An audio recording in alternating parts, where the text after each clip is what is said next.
Welcome to NH media. నా పేరు రేవతి. ముందుగా ముఖ్యాంశాలు.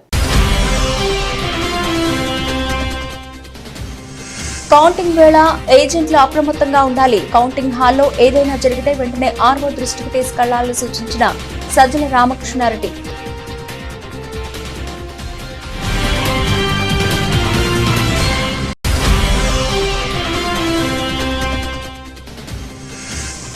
ఫోన్ ట్యాపింగ్ అంశంలో తనపై మంత్రి కోమటిరెడ్డి వ్యాఖ్యలకు స్పందించిన హరీష్ రావు, ఆరోపణలు నిరూపిస్తే ముక్కు నేలకేసి రాస్తానని సవాల్.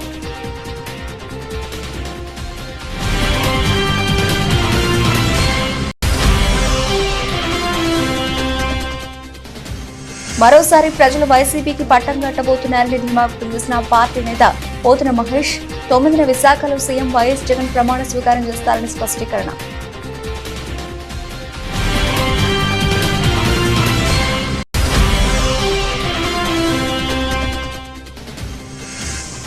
ఎమ్మెల్సీ కవిత కస్టడీ పొడిగించిన కోర్టు. జూలై 3 వరకు జైల్లోనే బీఆర్ఎస్ ఎమ్మెల్సీ.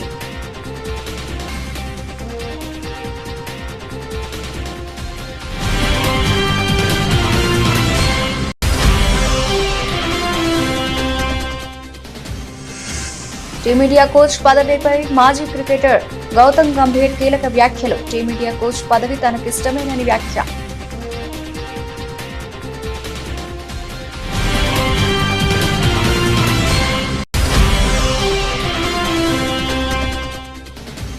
మార్కెట్లో ఎగ్జిట్ పోల్స్ జోష్.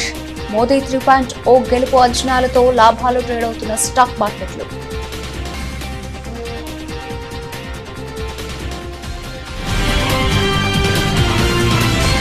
ఏపీలో జూన్ 4న ఓట్ల లెక్కింపు జరగనున్న నేపథ్యంలో వైసీపీ కౌంటింగ్ ఏజెంట్లకు రాష్ట్ర ప్రభుత్వ సలహాదారు సజ్జల రామకృష్ణారెడ్డి దిశానిర్దేశం చేశారు. కౌంటింగ్ సమయంలో నిబంధనలకు వ్యతిరేకంగా ఏదైనా జరుగుతూ ఉంటే వెంటనే దాన్ని ఎత్తి చూపాలని, ఆర్ఓ దృష్టికి తీసుకెళ్లాలని సజ్జల స్పష్టం చేశారు. ఏదైనా జరుగుతున్నప్పుడు మౌనంగా ఉండి ఆ తర్వాత ఎన్ని చేసినా ఉపయోగం ఉండదని, కౌంటింగ్ హాల్లో తప్పు జరిగితే అక్కడికక్కడే అధికారులకు ఫిర్యాదు చేయాలని అన్నారు. అవసరమైతే ఎన్నికల సంఘం దృష్టికి కూడా తీసుకెళ్లాలని సూచించారు. కౌంటింగ్ ప్రక్రియలో అభ్యర్థుల కౌంటింగ్ ఏజెంట్లందరికీ సమాన ప్రాధాన్యత ఉంటుందని, ఎవరి బాధ్యత వాళ్లు సక్రమంగా నిర్వర్తిస్తే నిఖార్సైన ఫలితాలు బయటకు వస్తాయని, ఇది ప్రజాస్వామ్య స్ఫూర్తి అని తెలిపారు. ప్రజలు వేసిన ఓటుకు న్యాయం జరగాలంటే కౌంటింగ్ ఏజెంట్లు చిత్తశుద్ధితో పనిచేయాల్సిన అవసరం ఉందని సజ్జల పిలుపునిచ్చారు. సరైన సమయంలో మనం ఆ తర్వాత ఎన్నన్నా లాభం లేదు. ఆ సమయంలోనే దాన్ని పాయింట్ రైజ్ చేసి ఆర్ఓ దృష్టికి కానీ తర్వాత కమిషన్ దృష్టికి అవసరమైతే పైకి ఎస్కలేట్ చేసి తీసుకెళ్లడం అనేది ఎంత అవసరం. దానికంటే ముఖ్యంగా ఈ కౌంటింగ్ ప్రక్రియలో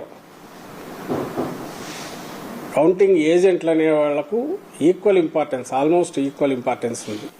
ఎవరి బాధ్యత వాళ్ళు సక్రమంగా నిర్వర్తిస్తే ఫలితాలు అనేవి కరెక్ట్గా బయటకు వస్తాయి. ఇది దాని స్పిరిట్.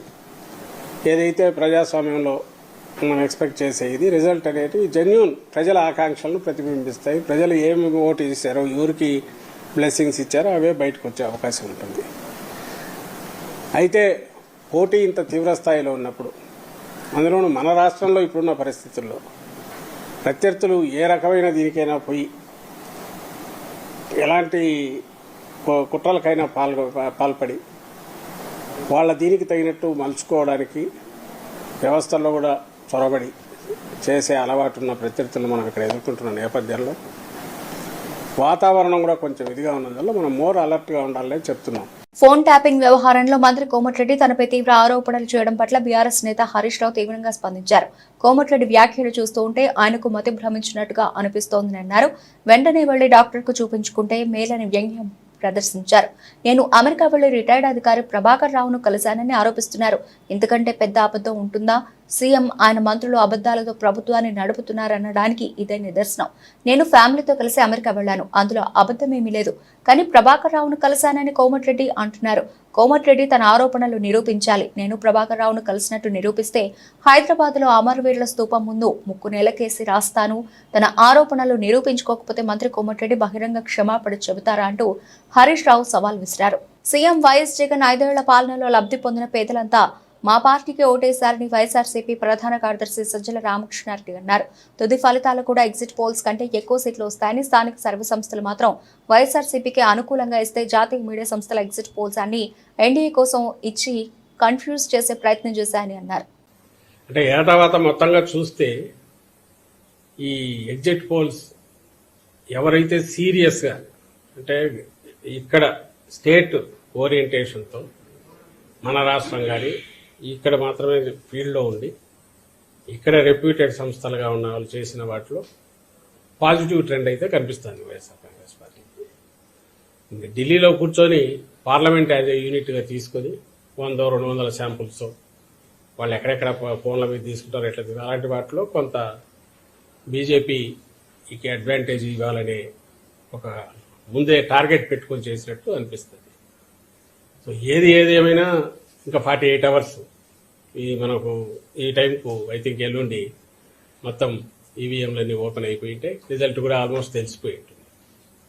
పాయింట్ వచ్చి ఇక్కడ ఏదంటే మళ్ళీ ముందు నుంచి మేము చెప్తున్నదే మళ్ళీ చెప్తున్నాం. ఈ 5 ఏళ్లలో మా ప్రభుత్వం, జగన్మోహన్ రెడ్డి గారి ప్రభుత్వం, జగన్మోహన్ రెడ్డి గారు వ్యక్తిగతంగా ఆయన ఒక నాయకుడిగా ప్రజల్లోకి పార్టీని తీసుకెళ్లినంతగా కానీ లేదా ఒక కొత్త రకం విప్లవాత్మకమైన మార్పులు తీసుకురావడం కానీ వేటి ద్వారా అయితే పేదలందరూ కూడా బాగా లబ్ధి పొందారో ఆ లబ్ధితో ఆర్థికంగా వెసులుబాటే కాకుండా సాధికారత కూడా సాధించుకున్నారు. వాళ్ళందరూ ఖచ్చితంగా తమ ఆదరాభిమానాలు జగన్మోహన్ రెడ్డి గారికి, మా పార్టీకి చూపించారనేది ప్రస్ఫుటంగా ప్రతి మా ఎలక్షన్ క్యాంపెయిన్లో కానీ లేదా అంతకుముందు గడపకపోయినప్పుడు పార్టీకి వచ్చిన ఆదరణలో కానీ కనపడుతుంది. నిన్న వచ్చిన సర్వేలు కానీ వాటిలో చూస్తే మళ్ళీ మేము ఫీల్ అయ్యేది అయితే ఈ సర్వేల్లో ఏదైతే రియల్గా ఫీల్డ్లో జరిగిన వాటికంటే కూడా ఇంకా మరింత మెరుగైన, చాలా మెరుగైన రిజల్ట్స్ ఉండబోతున్నాయి.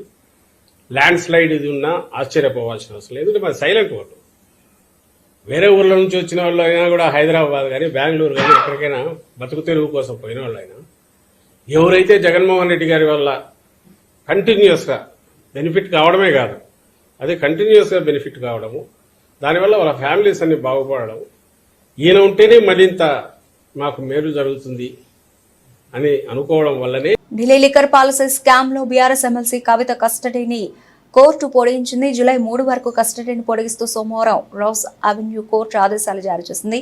ఆదివారంతో కవిత కస్టడీ ముగియడంతో సోమవారం ఆమెను పోలీసులు కోర్టులో హాజరుపరిచారు.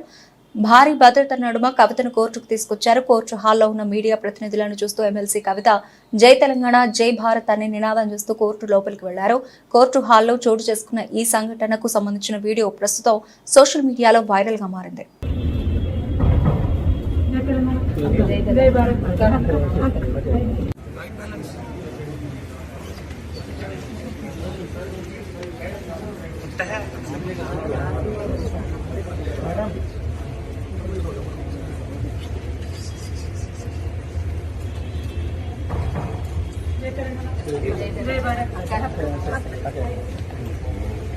సీఎం వైఎస్ జగన్ 5 ఏళ్లలో అమలు చేసిన సంక్షేమ అభివృద్ధి కార్యక్రమాలను మెచ్చి ప్రజలు మరోసారి వైఎస్ఆర్సీపీకి పట్టం కట్టబోతున్నారని వైఎస్ఆర్సీపీ నేత పోతిన మహేష్ అన్నారు. ఈ నెల 9న విశాఖలో సీఎం వైఎస్ జగన్ ప్రమాణ స్వీకారం చేయడం ఖాయమని ధీమా వ్యక్తం చేశారు. జగన్మోహన్ రెడ్డి గారు అందించిన సంక్షేమం, అభివృద్ధి ప్రజల గుండెల్లోకి చొచ్చుకెళ్ళి అవన్నీ కూడా ఈవీఎంలో ఓట్ల రూపంలో బయటపడతాయి. ఖచ్చితంగా 4వ తారీఖున జగన్మోహన్ రెడ్డి గారి ఫ్యాన్ ప్రపంచం ముందు కూటమి కుదేలు అవి తీరుతుంది. ఇది తథ్యం. జగన్మోహన్ రెడ్డి గారు మరొకసారి ముఖ్యమంత్రి అయి తీరుతారు. 9వ తారీఖున విశాఖపట్నంలో ముఖ్యమంత్రిగా ప్రమాణ స్వీకారం చేసి తీరుతారు. కూటమి ఏ విధంగా అయితే పగటి కళలు కంటుందో అది పగటి కళలుగానే మిగిలిపోతాయి. వాళ్ళు ఏదైతే కుట్రలతో, కుయుక్తులతో కూటమి కట్టి ఏదో రకంగా అధికారం సాధించాలనేటువంటి వారు చేసినటువంటి విఫల ప్రయత్నం ఎట్టి పరిస్థితుల్లో సానుకూలంగా రాదు, ఓడిపోతారు. జగన్మోహన్ రెడ్డి గారి చేతిలో చావు దెబ్బ తింటారని కూడా ఈ సందర్భంగా నేనైతే తెలియజేస్తాను. ముఖ్యంగా సర్వేలన్నీ కూడా జగన్మోహన్ రెడ్డి గారికి అనుకూలంగా, అంతకు మించినటువంటి ఫలితాలు వస్తాయని జగన్మోహన్ రెడ్డి గారు పోలింగ్ అయిన తర్వాత వెంటనే చెప్పారు. ఆయన ప్రజలకి కృతజ్ఞతలు తెలియజేశారు. మహిళలు పెద్ద ఎత్తున ఓటింగ్ చేస్తారని, కుటుంబాలు అంతగా నిలబడ్డాయని, ఖచ్చితంగా ఫ్యాన్ ప్రబంధనం సృష్టించి తీరుతుందని జగన్మోహన్ రెడ్డి గారు చెప్పారు. సర్వే కూడా అవే చెప్తా ఉన్నాయి. తినబోతా కూర్చొని మరొక 36 గంటల్లో ఫ్యాన్ ప్రపంచం ఏంటో ఈ రాష్ట్రంలో అందరూ కూడా చూస్తారు. ముఖ్యమంత్రిగా జగన్మోహన్ రెడ్డి గారు ప్రమాణ స్వీకారం చేసి తీరుతారు. ఈ ఎన్నికల ఫలితాల తరువాత కొన్ని పార్టీలు తెలంగాణకే పరిమితం అవడం తథ్యమని కూడా తెలియజేస్తాం. తెలంగాణ మాజీ మంత్రులు సిద్దిపేట శాసనసభ్యులు అసెంబ్లీ టైగర్ తన్నీరు హరీష్ రావు జన్మదినం సందర్భంగా గజ్వేల్ ప్రభుత్వ ఆసుపత్రి నందు మున్సిపల్ చైర్మన్ ఎన్సి రాజమౌళి గుప్తా ఆధ్వర్యంలో పండ్లు మరియు బ్రెడ్లను పంపిణీ చేయడం జరిగింది. ఈ సందర్భంగా వారు మాట్లాడుతూ మాజీ మంత్రి హరీష్ రావు జన్మదినం సందర్భంగా ప్రభుత్వ దవాఖానాలు రోగులకు పండ్లు బ్రెడ్ పంపిణీ చేయడం జరిగిందని, మాజీ మంత్రి హరీష్ రావు ప్రజల నాయకుడు అని అందరి మన్ననలు పొందుతూ మంచి గుర్తింపు తెచ్చుకున్న హరీష్ రావుకి గజ్వేల్ పట్టణం తరఫున మరియు గజ్వేల్ పాలకవర్గం తరఫున హార్దిక జన్మదిన శుభాకాంక్షలు తెలిపారు.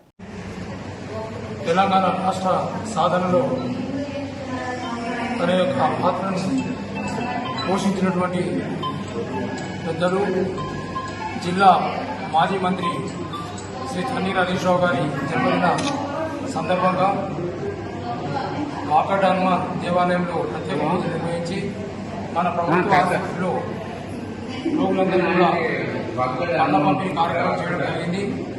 ఈ సందర్భంగా వారు ఎన్నో నూరేళ్లు జీవించి ప్రజాసేవలో ఉండాలని ఆకాంక్షిస్తూ వారి మళ్ళీ ఒకసారి మా గజ్వేల్ పెరిగినాపూర్ మున్సిపల్ పాలకవర్గం తరఫున, మా గజ్వేల్ నియోజకవర్గ ప్రజల తరఫున, గజ్వేల్ పట్టణ ప్రజల తరఫున శ్రీ తన్నీరు హరీష్ రావు శుభాకాంక్షలు తెలియజేస్తూ తెలంగాణ రాష్ట్రం ప్రజలందరి ఆకాంక్ష మేరకు అందరూ కూడా పనిచేసి ప్రజా సంక్షేమ ధ్యేయంగా నాయకులందరూ పనిచేయాలని కోరుకుంటూ మరొకసారి శ్రీ తన్నీరు హరీష్ రావు గారికి జన్మదిన శుభాకాంక్షలు తెలియజేస్తున్నాం.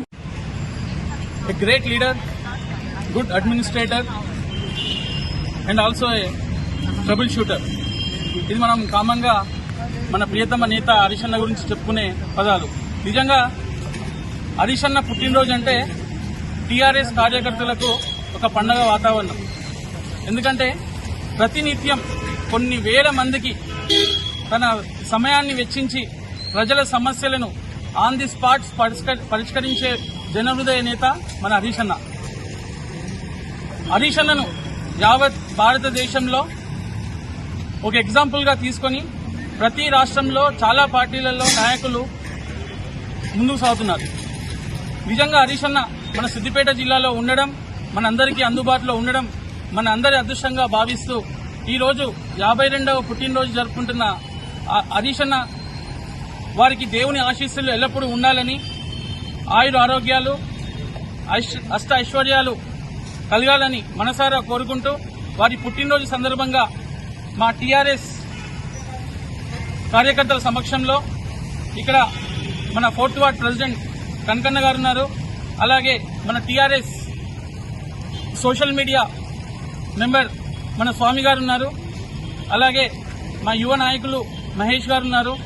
అలాగే కాకినాడ కలెక్టరేట్ కాకినాడ నగర నియోజకవర్గం ఓట్ల లెక్కింపునకు ఆదివారంతో ఏర్పాట్లన్నీ పూర్తి చేశారు. జేఎన్టీయూకేలోని సివిల్ బ్లాక్ లో ఏర్పాటు చేసిన కౌంటింగ్ కేంద్రంలో చేపట్టనున్న ఓట్ల లెక్కింపునకు సర్వం సిద్ధం చేశారు.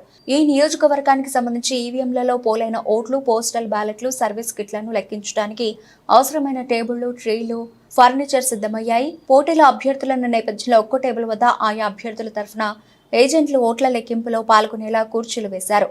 ఈవీఎంలో ఓట్ల లెక్కింపునకు 14 పోస్టల్ బ్యాలెట్లు, కౌంటింగ్ కు 4, సర్వీస్ ఓట్లు లెక్కించడానికి 1 చొప్పున మొత్తం 19 టేబుల్ వేశారు. అలాగే పోస్టల్ బ్యాలెట్, సర్వీస్ ఓట్లు మరొక చోట ఒకే సమయంలో సమాంతరంగా లెక్కించేలా చర్యలు తీసుకుంటున్నారు. టేబుళ్ల వద్ద కౌంటింగ్ సూపర్వైజర్, సూక్ష్మ పరిశీలకులు ఈవీఎంలలోని ఓట్లు లెక్కించేలా ప్రణాళిక సిద్ధమైంది. ఎలాంటి ఇబ్బందులు తలెత్తకుండా సిబ్బంది, ఏజెంట్లకు మధ్య పటిష్టమైన అభ్యర్థులు ఏర్పాట్లు, ఏజెంట్లు, కౌంటింగ్ సిబ్బంది మినహా ఎవరిని ఓట్ల లెక్కింపు కేంద్రంలోకి అనుమతించకుండా ప్రత్యేక ద్వారాలు పెట్టారు. రిటర్నింగ్ అధికారి జె వెంకట్రావు ఆయా ఏర్పాట్లను పరిశీలించారు. మంగళవారం చేపట్టిన ఓట్ల లెక్కింపునకు అన్ని ఏర్పాట్లు పూర్తి చేసినట్లు ఆర్వో తెలిపారు. 17 రౌండ్లలో ఫలితం కాకినాడ నగర నియోజకవర్గంలోని 234 పోలింగ్ కేంద్రాలు ఉన్నాయి. ఒక్కో కేంద్రంలో ఒక్క ఈవీఎం చొప్పున వినియోగించారు. అలాగే ఈ లెక్కన 294 ఈవీఎంలలో పోలైన ఓట్లను లెక్కించాల్సి ఉంటుంది. కౌంటింగ్ టేబుల్స్ 14 ఏర్పాటు చేసిన నేపథ్యంలో 17 రౌండ్లలోనే ఫలితం తేలనుంది. ఒక్కో రౌండ్లో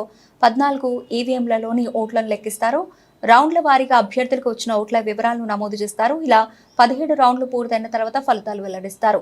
కాకినాడ నగర నియోజకవర్గంలో వినియోగించిన 234 ఈవీఎంలలో మొత్తం 171,356 ఓట్లు పోలయ్యాయి. ఎన్నికల్లో గెలుపోటములతో పని లేకుండా ప్రజాసేవయే పరమావధిగా 2 దశాబ్దాల పైబడి సమాజానికి అంకితభావంతో సేవలు అందిస్తున్న రాష్ట్రీయ ప్రజా కాంగ్రెస్ సెక్యులర్స్ మరో స్వాతంత్ర పోరాట స్ఫూర్తిదాయకులని వారికి నేడు అభినందన సర్కారాలు నిర్వహించుకోవడం ఎంతో ఆనందదాయకంగా ఉందని RPC senior secular Pendyala Kamaraju ఆనందాన్ని వ్యక్తపరిచారు.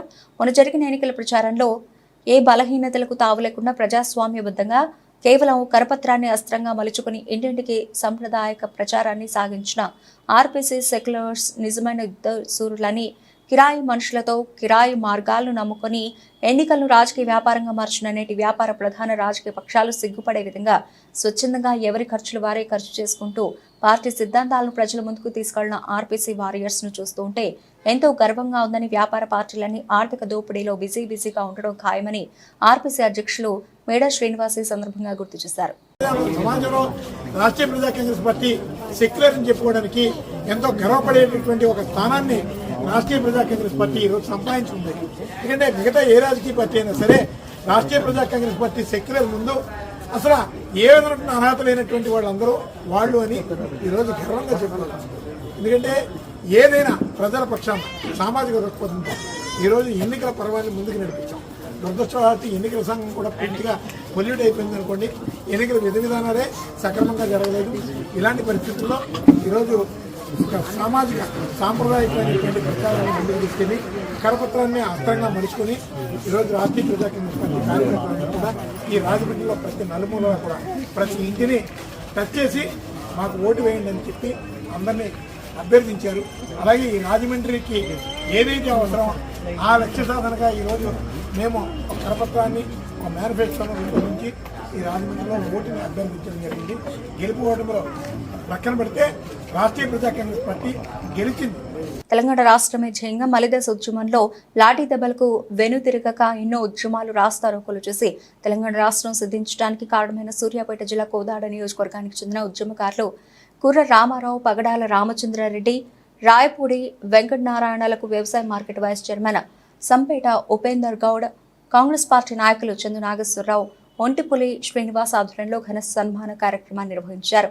ఈ సందర్భంగా వారు మాట్లాడుతూ మలిదశ ఉద్యమంలో పాల్గొన్నటువంటి రాయపూడి వెంకటనారాయణను, కుర్ర రామారావును సాలువాతో సత్కరించి అభినందించారు. ఆ రోజుల్లో పదవుల కోసం కాకుండా తెలంగాణ ఉద్యమమే ధ్యేయంగా పనిచేసిన మహానాయకులను సత్కరించడం ఆనందంగా ఉందని, ఇలాంటి ఉద్యమకారులను సత్కరించి ఉద్యమంలో అసూలు బాసిన ఉద్యమకారులకు జోహార్లు తెలిపారు. త్యాగమూర్తుల పదంగా తెలంగాణ రాష్ట్రాన్ని మనం సాధించుకోవడం జరిగింది. దానిలోనే భాగంగా చిలుకూరు మండలం, చిలుకూరు గ్రామ వాసి అయిన విలేకరి అయిన కుర్ర రామారావు గారు ఆ ఉద్యమంలో నాటి ఉద్యమకారుడు కేసీఆర్ గారి నాయకత్వంలో ఎన్నోసార్లు ఉద్యమం చేసి వరంగల్ జైలుకు వచ్చి, అదేవిధంగా కోదాడ నుంచి సాగర కెనాల్ పాదయాత్రలో కూడా రామారావు గారు పాల్గొనడం జరిగింది. వారి స్ఫూర్తిని గుర్తించి, కానీ గత కేసీఆర్ గవర్నమెంట్ ఉద్యమకారుని ఏ రోజు గుర్తించలేదు. ఈ రోజైనా కొంతమంది కేసీఆర్ ఉద్యమాన్ని గుర్తించి కాంగ్రెస్ గవర్నమెంట్ సన్మానం చేయడం జరిగింది.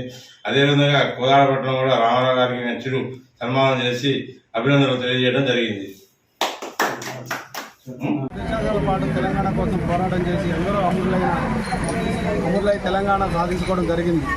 అందుకనే ఉద్యమకారులని ఏ ప్రభుత్వం వచ్చినా ఎవరి గవర్నమెంట్ ఉద్యమకారులను గుర్తించాల్సింది మనందరిపై ఉంది. పార్టీలకు అతీతంగా ఆ రోజు తెలంగాణ కోసం సాధన చేసిన ఎంతోమంది ప్రాణత్యాగం చేశారు. ఆ విధంగా ఆ రోజు ఉద్యమంలో చురుకుగా పాల్గొని కేసులు పెట్టించుకొని జైలు పాలైన ఉద్యమకారులు మనం సన్మానించుకోవడం మనందరం తెలంగాణ పౌరులుగా మన బాధ్యత. ఏ పదవిలో ఉన్నా, ఏ పార్టీలో ఉన్నా, మనం ఏ వ్యక్తులైనా కానీ మన తెలంగాణ సాధించుకున్న వ్యక్తులు వాళ్ళకున్న తెలంగాణ వచ్చిన వాడికి మనందరం కూడా వాళ్ళని ఈరోజు గుర్తు చేసుకోవడం చాలా మంచిది. అదేవిధంగా మన కోదాడ నియోజకవర్గంలో తెలంగాణ ఉద్యమంలో చురుకుగా పాల్గొని జైలు పాలయ్యి మలిదశ ఉద్యమంలో పాల్గొని జైలు పాలైన రాయపూడి వెంకటనారాయణ గారిని ఈరోజు మేము అందరం కలిసి సన్మానించడం జరిగింది. కౌంటింగ్ రోజున అలర్లు అరాచకాలు సృష్టించేందుకు టీడీపీ కుట్రలు పన్నుతోంది. వైసీపీ ఎమ్మెల్యే మల్లాది విష్ణు అన్నారు. టీడీపీ ఏజెంట్లను ఘర్షణలకు ప్రేరేపిస్తున్న చంద్రబాబుపై చర్యలు తీసుకోవాలని ఎన్నికల సంఘాన్ని కోరినట్లు ఆయన పేర్కొన్నారు. సజ్జల రామకృష్ణారెడ్డిపై పెట్టిన తప్పుడు కేసును తక్షణమే విత్డ్రా చేసుకోవాలని మల్లాది విష్ణు డిమాండ్ చేశారు. వైఎస్ఆర్ కాంగ్రెస్ పార్టీ ఏజెంట్ల మీద దౌర్జన్యం చేయాలని, వైఎస్ఆర్ కాంగ్రెస్ పార్టీ ఏజెంట్లని తరిమి కొట్టాలని, ఆ బూతుల్లో లేకుండా కౌంటింగ్ జరిగేటటువంటి ప్రాంతంలో లేకుండా చూడాలని, ఇట్లాగా అన్పార్లమెంటరీగా ఒక కుట్ర కోణంతో విధ్వంసం సృష్టించాలని, అరాచకం సృష్టించాలని చంద్రబాబు నాయుడు గారు బహిరంగంగా మాట్లాడినటువంటి మాటలు. ఆ మాటలు ముందస్తుగానే, ఎందుకంటే పోలింగ్ జరిగినటువంటి రోజును కానీ, పోలింగ్ తదనంతరం జరిగినటువంటి గొడవలు కానీ తిరిగి మళ్లీ కౌంటింగ్లో తీసుకురావాలి అని చెప్పనే ఉద్దేశంతో తెలుగుదేశం కుట్రలు, కుతంత్రాలు ఇవన్నీ కూడా పన్నుతూ ఉంది. అంతిమంగా ఏంటంటే ఎట్లాగైనా సరే ఈసారి విజయం కోసం ప్రయత్నం చేస్తున్నారు. ప్రజల యొక్క తీర్పుని, ప్రజల యొక్క అభిప్రాయాన్ని మార్చేటటువంటి ప్రయత్నం చేస్తున్నారు. ఈ దౌర్జన్యకాండ పట్ల ముందస్తుగానే ఎన్నికల కమిషన్ ద్వారా పోలీసు యంత్రాంగానికి కంప్లైంట్ చేసి ఆయా ప్రాంతాల్లో సరైనటువంటి బందోబస్తు పెట్టాలి, ఖచ్చితమైనటువంటి నియమ నిబంధనలు పాటించాలి అని చెప్పని ఈరోజు క్లియర్గా ఎన్నికల కమిషన్ దృష్టికి తీసుకెళ్లాం.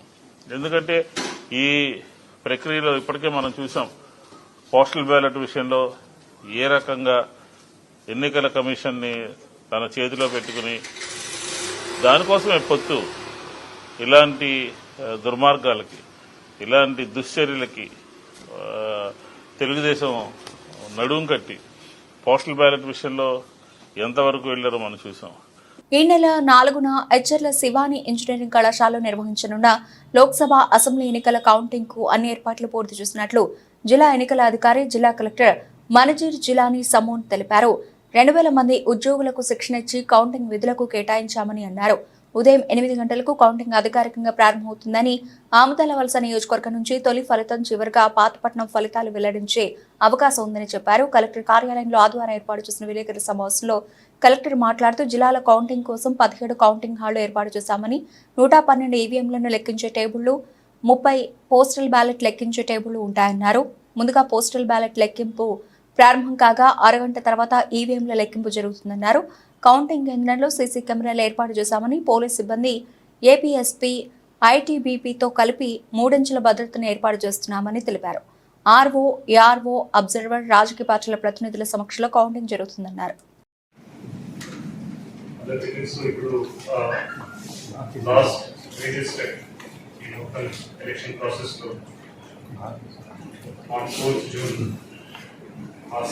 మొదలవుతున్నది.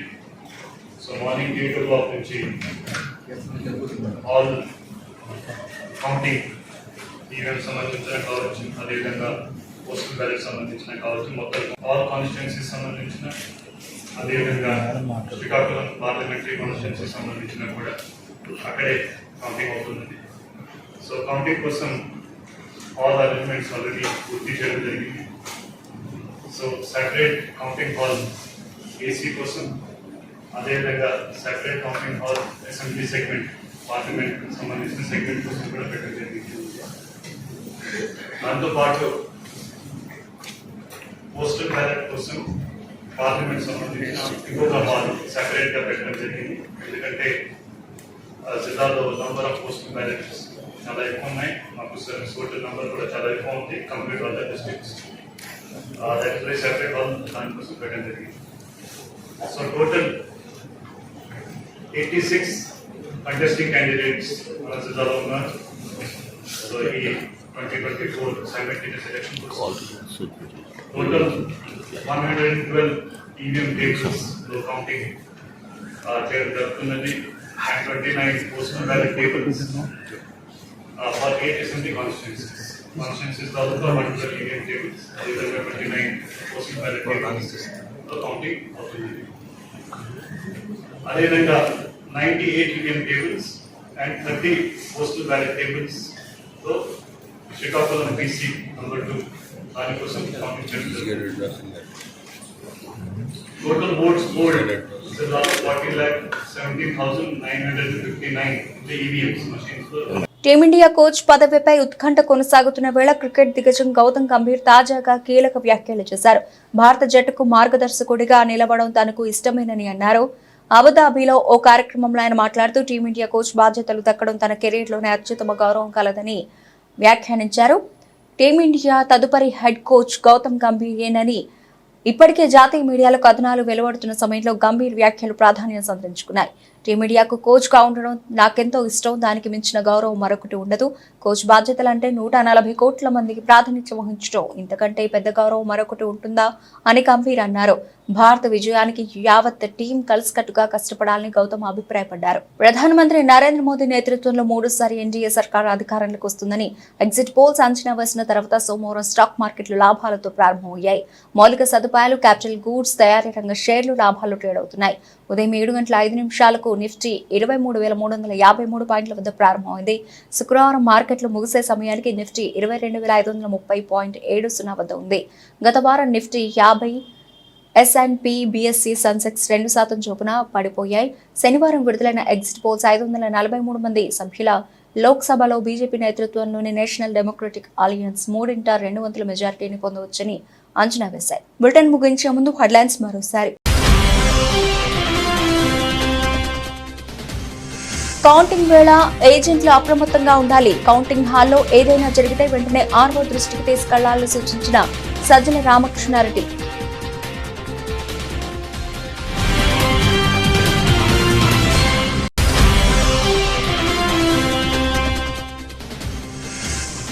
ఫోన్ ట్యాపింగ్ అంశంలో తనపై మంత్రి కోమటిరెడ్డి వ్యాఖ్యలకు స్పందించిన హరీష్ రావు, ఆరోపణలు నిరూపిస్తే ముక్కు నేలకేసి రాస్తానని సవాల్.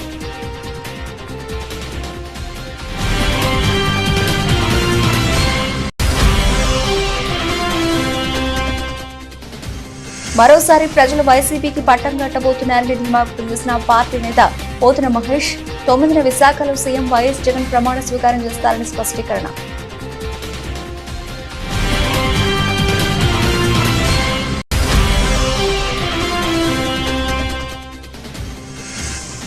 ఎమ్మెల్సీ కవిత కస్టడీ పొడిగించిన కోర్టు, జూలై 3 వరకు జైల్లోనే బీఆర్ఎస్ ఎమ్మెల్సీ.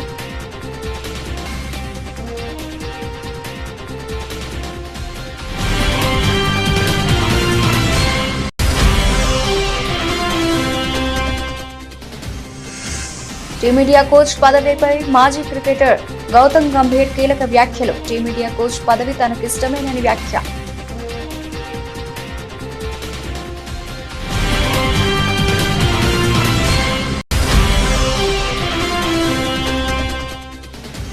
మార్కెట్లో ఎగ్జిట్ పోల్స్ జోష్, మోదీ 3.0 గెలుపు అంచనాలతో లాభాలు ట్రేడ్ అవుతున్న స్టాక్ మార్కెట్లు.